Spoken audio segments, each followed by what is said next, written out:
इस वीडियो में मैं एक बैंक रिकन्सिलेशन स्टेटमेंट बनाऊंगा।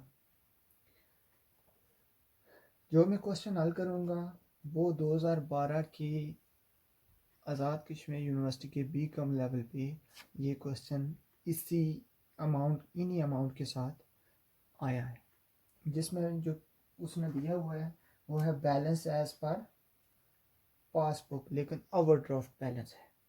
बैलेंस क्या उसने दिया? बैलेंस एज पर पासबुक, लेकिन क्या है? ओवरड्राफ्ट। ओवरड्राफ्ट मीन्स जो उसने 17,250 रुपये दिए हुए हैं, 17,250, ये माइनस का बैलेंस है। तो हम एक सादा ट्रिक के साथ, या आप कह लें कि एक सिंपल लॉजिक के साथ इस क्वेश्चन को हल करने की कोशिश करें। तो हमारे पास पासबुक का बैलेंस दिया हुआ है, तो हमारा टारगेट क्या है? Cash book. जो भी इफेक्ट, जितनी भी उसने एडजस्टमेंट दी हुई है, जैसे कि पहली उसने दी हुई है अनप्रेजेंटेड चेक्स, दूसरी है interest debited in the cash book only, तीसरी है अनक्लियर चेक, चौथा है ट्रांसफर ऑफ फंड्स, पांचवी है bank has given wrong credit. तो जितनी भी एडजस्टमेंट है आपने सिर्फ ये देखना है कि उनका कैश बुक पे क्या इफेक्ट है, क्योंकि हमारा टारगेट जो है वो क्या बनाना है? बैलेंस एज पर कैश बुक। तो इस क्वेश्चन में एक चीज और है, इसमें दो तरह के अकाउंट दिए हुए हैं, अकाउंट नंबर 1 और अकाउंट नंबर 2, लेकिन हमारा ताल्लुक है अकाउंट नंबर 1 से। अकाउंट नंबर 1 से हमारा ताल्लुक है, ये बात आपने जहन में रखनी है। इसने साथ में लिखा हुआ भी है, Afzal and Co has two bank accounts, the account number 1 and account number 2. The following details relating to account number 1. Find out the balance of the account on 31st of December 2011 according to the cash balance of the firm. तो पहला balance जो उसने दिया हुआ है, balance as पर passbook, तो हमारा टारगेट है कैश बुक बनाना। तो सबसे पहली जो एडजस्टमेंट है वो है अनप्रेजेंटेड चेक्स की, अनप्रेजेंटेड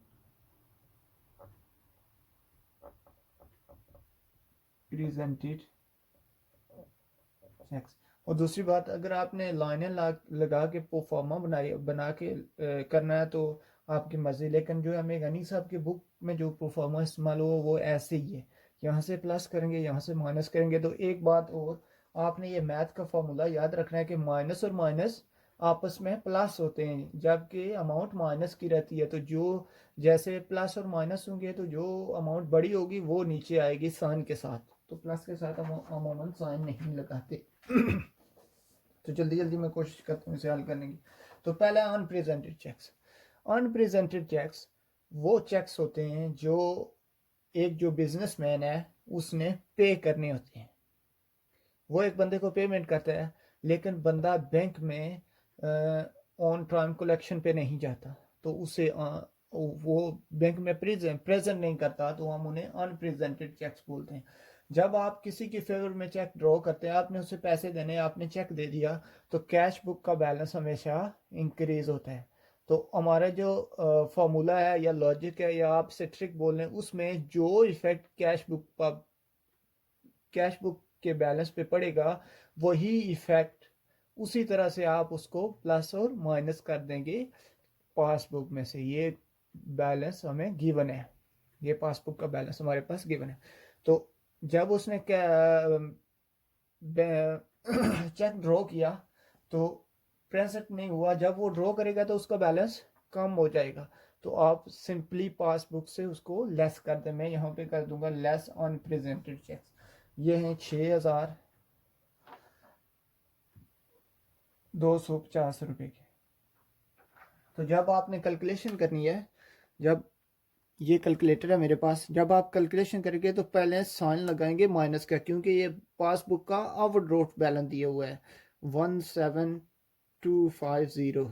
लेस करेंगे आप 6,250, तो आपके पास माइनस का आना चाहिए, माइनस हम अमूमन यहाँ पे गलती कर जाते हैं। तो उसके बाद है interest debited in the cash book only, कि इसमें साथ में लिखा नहीं हुआ है कि ये इंटरेस्ट कौन सा इंटरेस्ट है, ये इंटरेस्ट चार्ज बाय बैंक है या, लेकिन ये इंटरेस्ट चार्ज बाय बैंक नहीं हो सकता। ये इंटरेस्ट ऐसा इंटरेस्ट है जो हमारा रेवेन्यू है एक किस्म का। तो आपने ये मैं लंबी कहानी में चला गया, आपने कोई जो अकाउंटिंग के फार्मूले हैं वो जहन में नहीं रखना, आपने सिर्फ ये जहन में रखना है कि इसका कैश बुक पे क्या इफेक्ट हुआ। कैश बुक में जब किसी चीज़ को डेबिट करते हैं तो इस मीन्स उस कैश बुक के बैलेंस में इंक्रीमेंट होता है। तो जब किसी को पेमेंट करते हैं तो वो क्रेडिट साइड पे मीन्स कैश बुक का बैलेंस कम होता है। तो ये प्लस हुआ है, आप यहाँ से प्लस कर दें, प्लस इंटरेस्ट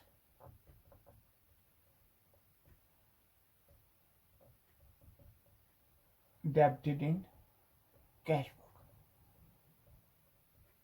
only।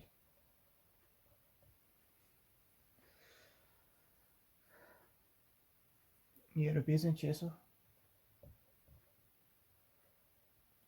ये 22,900 हमारे पास आना चाहिए, लेकिन स्टिल नेगेटिव बैलेंस है। ये मैं समझाने के लिए कहीं पे माइनस लगा देता हूँ, लेकिन आपने लगाना नहीं है। तो इसके बाद है अनकलेक्टेड चेक्स।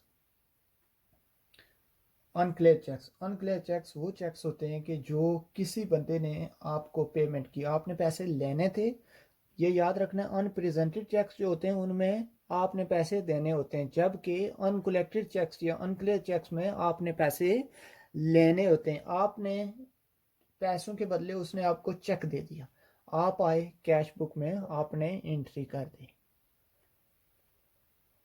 कैश बुक की रिसीट साइड पे आपने एंट्री कर दी, आपका कैश बुक का बैलेंस ज़्यादा हो गया। आपने वही चेक बैंक में जमा कराया, लेकिन बैंक ने अभी तक उसको क्या कहते हैं आप क्रेडिट नहीं किया, क्लियर नहीं किया, आपके अकाउंट में जमा नहीं किया। आपके अकाउंट में जमा करने का मतलब है कि बैंक ने अभी तक क्रेडिट नहीं किया। तो कैश बुक का बैलेंस क्या हुआ है, बड़ा है एज कंपेयर टू पासबुक। तो आप प्लस का इफेक्ट लेंगे यहाँ पे, प्लस अनक्लियर्ड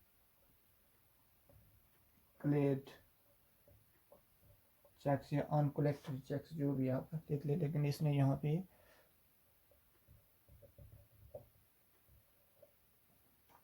ये माइनस का था, माइनस से आप प्लस करेंगे।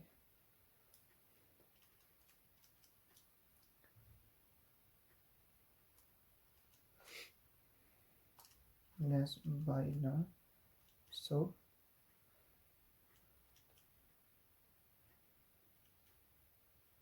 आप प्लस करेंगे 500, तो ये आपके पास आना चाहिए 18,400, स्टिल अ नेगेटिव बैलेंस। तो उसके बाद है transfer of fund from account number 1 recorded in the bank. उसने अकाउंट जो ये जिस अकाउंट के साथ हमारा ताल्लुक है उसमें उसने अकाउंट में पैसे ट्रांसफ़र किए, मींस क्रेडिट हो गया उसका account. Recorded in the passbook व no in the cash book नहीं। यह transfer of fund account number 1 recorded by the bank on 30th of December. Bank ने उसने पैसे ट्रांसफ़र किए अकाउंट नंबर 1 में, बैंक ने 30 तारीख को मीन्स को उसका बैंक बैलेंस जो वो क्रेडिट कर दिया, लेकिन but inter in cash book on 2nd of January 2012। हम बना रहे हैं कैश बुक मतलब bank reconciliation statement till 31st of December 2011 तक। तो कैश बुक में उसने एंट्री की 2 जनवरी को इसका मतलब है कि इस डेट तक कैश बुक का बैलेंस अभी as compare to passbook debit नहीं हुआ था। तो आप यहाँ लेस का इफेक्ट लेंगे, ये चेक लेस चेक नॉट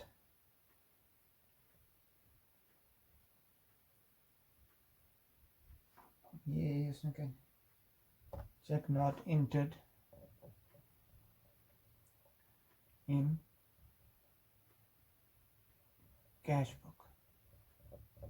ये रुपीज़ हैं 2000, तो आप जब लेस करेंगे तो आपके पास 20,400 आना चाहिए। माइनस माइनस प्लस से साइन माइनस करेंगे तो उसके बाद लास्ट वाली एंट्री है, bank has given wrong credit in account number 1 in the respect of a cheque paid in to account number 2। उसने अकाउंट नंबर 2 में एक चेक जमा कराया था, लेकिन बैंक ने ऐसा किया कि अकाउंट नंबर 1 को क्रेडिट कर दिया इंस्टेड ऑफ अकाउंट नंबर 2। तो उसने रॉन्गली क्रेडिट किया, लेकिन क्रेडिट किया तो पासबुक का बैलेंस ज़्यादा हो गया, कैश बुक का बैलेंस कम हुआ। तो आप यहाँ से लेस का इफेक्ट लेंगे। As compare to passbook, cash book का बैलेंस कम है, less wrongly credited by bank. ये रुपीज़ में 500, ये आपके पास 900 आ गए, लेकिन माइनस के आगे। तो आपने शुरू किया था कि पासबुक से आपका बैलेंस आना चाहिए कैश बुक का। मैं लिखूंगा बैलेंस एज पर कैश बुक, लेकिन आप यहाँ पे ओवरड्राफ्ट लिखेंगे। तो ये आपका क्वेश्चन कंप्लीट हो गया पास एग्जाम पेपर से।